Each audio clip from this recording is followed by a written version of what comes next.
दोस्तों construction tips में एक बार फिर से आपका स्वागत है। दोस्तों देखिए, जैसे कि आप वीडियो देख पा रहे हैं यहाँ पे पॉइंट आप देखिए, basic knowledge for the civil engineers. ये फ्रेशर्स या जो अभी स्टार्टिंग है, अपनी करियर की शुरुआत की है, उनके लिए बहुत ही इंटरेस्टिंग वीडियो होने वाली है। जैसे कि नंबर 1 आप देखोगे, dead load. Dead load mean weight of the structure. अब इससे आप क्या समझोगे, मैं यहाँ पर आपको बताने वाला हूँ। ठीक है, देखिए ये आपकी फुटिंग होगी।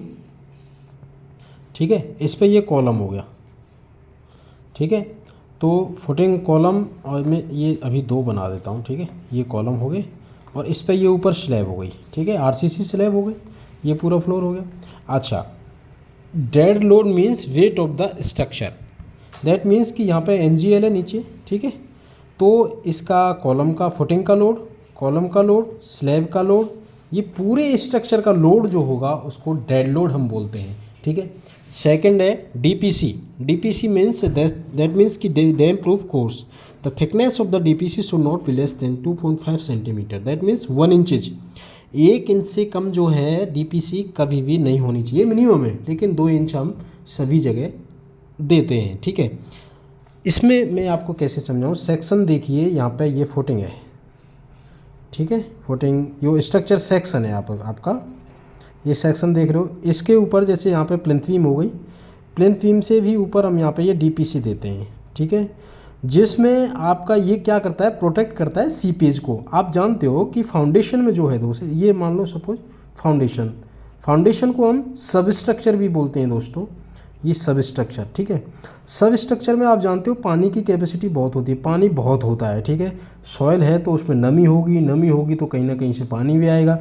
तो डीपीसी का मेन रोल होता है पानी को कैपिलरी एक्शन के थ्रू ऊपर की वॉल पर जाने से रोकना, तो सीपेज को रोकना, इसीलिए हम डीपीसी प्रोवाइड कराते हैं। ठीक है, इसका मैंने मिनिमम 2.5 सेंटीमीटर 1 इंच का हमने साइज़ भी दिया है, thickness. Third one, if there is more than 5% moisture content in sand then don't use it for concrete. अगर जैसे बदरपुर या डस्ट लाए हो आप, उसका मॉइस्चर कंटेंट जैसे आप चेक करते हो और सिल्ट कंटेंट भी चेक करते हो, अगर वो 5% से कम है, ठीक है, तो उसको कंक्रीट में कभी भी यूज़ मत करो। Fourth one, the curing minimum curing period of RCC 7 days, maximum 28 days. देखिए किसी भी स्ट्रक्चर की अगर आप तराई कर रहे हो तो 7 दिन से कम तो बिल्कुल मत होने दो उसको, और मैक्सिमम 28 दिन तक आप कर सकते हो, क्योंकि 28 दिन में जो है हमारी जो कंप्रेसिव स्ट्रेंथ है वो हमें प्रॉपर अच्छे से मिल पाती है। ठीक है, 100% जो कंप्रेसिव स्ट्रेंथ है वो मिल जाएगी। Fifth one, the transverse reinforcement provide in column is called ties. देखिए ये कॉलम है, ये कॉलम है, इसमें जो ये रिंग बांधी जाती हैं, जैसे हम साइड पे रिंग बोलते हैं, इनको तो हम बोलते हैं टाइज टेक्निकल भाषा में।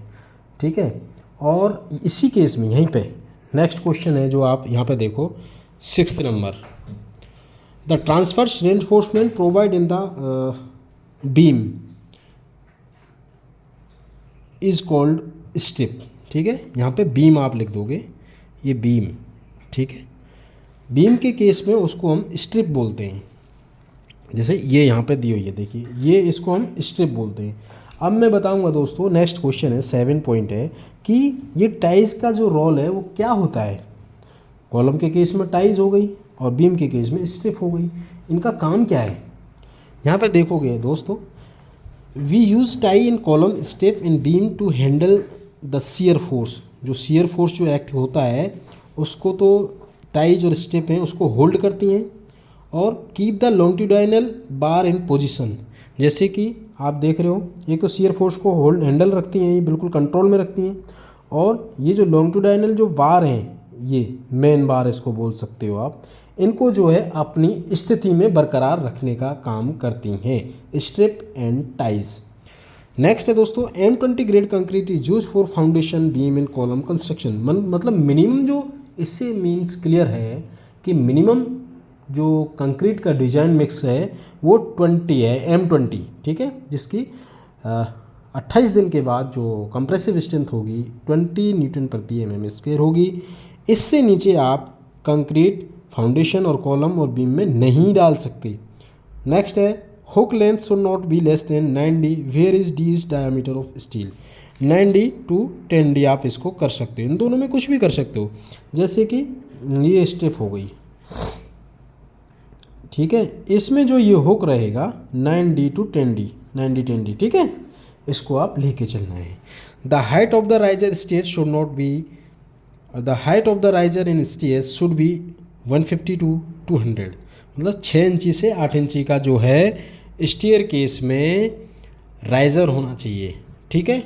और ट्रेड आप मिनिमम 250 रख सकते हो, क्योंकि 250 से जो 9 इंची है, 9 इंची बोलते हैं, 9 इंची से थोड़ा ऊपर होता है, उसमें आप पैर जो है प्रॉपर रख सकते हो, ठीक है। और राइजर जो जिस पे पैर खड़ा आता है, खड़ा वाला, यहाँ पे देखो सेक्शन, मैंने प्रीवियस वीडियो में भी ये बना रखा है, इसको बोलते हैं राइजर, इसको बोलते हैं ट्रेड, ठीक है। ट्रेड जिस पे पैर आसानी से रख जाए। 9 इंची से कम आपको कहीं भी नहीं रखना है, ये 150 से कम में आपको कहीं भी नहीं रखना है, ठीक है। 9 इंची से मतलब यहाँ पे मैं लिख सकता हूँ 230 to 300, इसको आप कर सकते हो, इसको आप 150 to 200 आप कर सकते हो। लेकिन 200 में भी भाई आपके जो बुजुर्ग माता पिता होंगे उनको चढ़ने में प्रॉब्लम होगी। अगर स्पीड में आप भी चढ़ोगे तो आप भी वहाँ पे सांस फूलेगी, नहीं चढ़ पाओगे। थैंक यू दोस्तों, मुझे लगता है ये वीडियो आपके लिए बहुत हेल्पफुल रही होगी। अगर वीडियो अच्छा लगा हो तो हमें सब्सक्राइब करें। Thanks for watching this video.